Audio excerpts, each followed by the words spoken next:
Est-ce que tu te souviens de notre vidéo sur les API? Elle apparaît juste ici. Les webhooks, c'est vraiment une notion complémentaire. Je t'explique. Qu'est-ce que tu rêves d'avoir en ce moment? Imagine cette chose, tu viens de la commander sur Internet il y a quelques jours, tu vas la recevoir chez toi, elle arrive aujourd'hui, tu le sais. Là, tu as deux choix possibles. Soit tu décides de te lever de ton canapé et d'aller regarder ta boîte aux lettres toutes les 10 minutes, toutes les 20 minutes, parce que tu es hyper pressé. On a dit que c'est vraiment la chose dont tu rêves. Et dans ce cas-là, le plus probable, c'est que tu te lèves énormément de fois pour rien, parce que tu sais pas à quelle heure le colis va arriver. Donc tu es chez toi, tu te lèves, tu vas aller checker ta boîte aux lettres. Non, le colis n'est pas encore là. Tu te relèves 20 minutes après, une heure après, comme on l'a dit, et non, le colis n'est pas là. Et tu te relèves peut-être, allez, 5 heures après, il est 18 heures, tu as commencé à 10 heures le matin, et là, cette fois-ci, le colis est arrivé, donc tu vas le réceptionner. Génial. Ça, c'est le premier choix. Maintenant, je vais te proposer une deuxième méthode dans notre exemple qui aurait pu fonctionner également. Cette fois-ci, tu décides de donner ton numéro de téléphone à ta boîte aux lettres. C'est une boîte aux lettres magique. Et tu lui dis, quand tu reçois le colis, tu m'envoies un SMS. Comme ça, tu ne feras pas de déplacement pour rien. Et tu pourras aller à ta boîte aux lettres au bon moment. Et entre-temps, tu pourras vaquer à tes occupations. C'est ça le deuxième choix qui s'offre à toi. Comme tu le vois, tu restes dans ton canapé jusqu'à arriver à 18 h où là, tu reçois un petit SMS et tu décides d'aller chercher ton colis. Si tu as compris cet exemple, tu as compris ce qu'étaient les webhooks. Mais au lieu que ce soit une boîte aux lettres, toi qui vas chercher du colis, c'est tout simplement deux applications qui essayent de changer des informations entre elles. Le premier choix de tout à l'heure s'appelle le pooling parce qu'en fait, tu vas aller pool, donc chercher de l'information. Imaginons qu'à gauche, ça soit Météo France et qu'à droite, ça soit ton application de météorologie. Bah, tu vas à chaque fois aller demander à Météo France, à l'API de Météo France, grâce à un GET, s'ils ont la météo de demain. Et tu vas faire ça régulièrement, toutes les 5 minutes, toutes les 10 minutes, exactement comme l'exemple de tout à l'heure. Et à chaque fois, ça va être des réponses négatives, jusqu'à ce que Météo France ait réellement la météo de demain. Et là, ils vont te faire une réponse positive, au format JSON, etc., etc.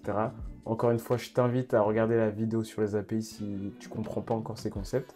Et le deuxième exemple que je t'ai présenté tout à l'heure, ce sont les webhooks. Et au lieu de donner ton numéro de téléphone pour dire à Météo France comment te contacter, toi, tu vas donner un URL de type webhook.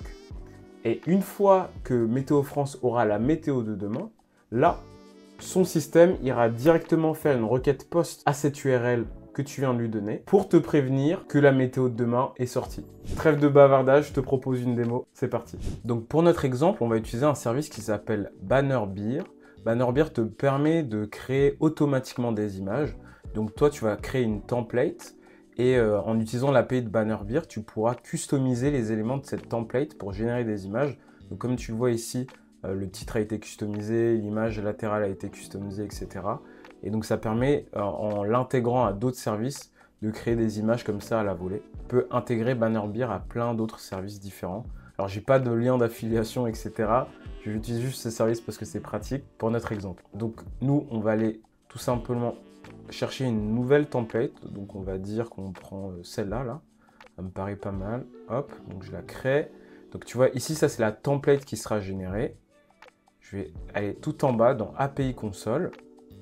Et si tu descends tout en bas, Bannerbeer te permet d'insérer l'URL de ton webhook. Je propose de créer un webhook de test. Pour cela, on va aller sur un site qui s'appelle webhook.site. Et comme tu le vois ici, le site vient de me générer un URL unique qui correspond à mon webhook. Donc je vais pouvoir le copier, aller juste ici dans webhook URL et coller mon URL. Et avant ça, on va juste changer quelques petites choses, mais ça c'est pas très important, c'est juste pour te montrer que l'image a bien été customisée. On va écrire Didier Laquette ici. Le prix, on va mettre 10 000 € parce que je pense que tu le mérites. Le détail, super détail. Hop, voilà. Maintenant, il ne me reste plus qu'à envoyer la requête de test. Donc tu le vois là, la création d'image est en pending, donc elle est en cours. Si je retourne ici, j'ai absolument rien. Mais lorsque l'image aura fini d'être créée, maintenant, normalement, si je retourne sur webhook.site, hop, tu vois, Bannerbeer vient de m'envoyer une requête post pour m'informer que la génération d'image a été complétée, comme tu peux le lire ici. Et si je prends l'URL de l'image qui vient d'être générée, que je vais dessus, hop, Didier Laquette, 10 000 €, super détail, félicitations. tu viens d'utiliser ton premier webbook. Donc n'hésite pas à aller sur webbook.site, c'est un super site si tu veux tester les webbooks. J'espère que tu comprends un peu mieux les webbooks. Si ce n'est pas le cas, tu peux me laisser un commentaire. Sinon, si tu as aimé cette vidéo, tu peux la liker, tu peux t'abonner à la chaîne, tu peux t'abonner à ma newsletter également. Le lien est dans la description. Je parle de productivité, de no-code, de tech, de trucs un peu moins tech. J'essaie de parler de choses cool. Merci d'avoir regardé. C'était Didier. À la prochaine. Ciao.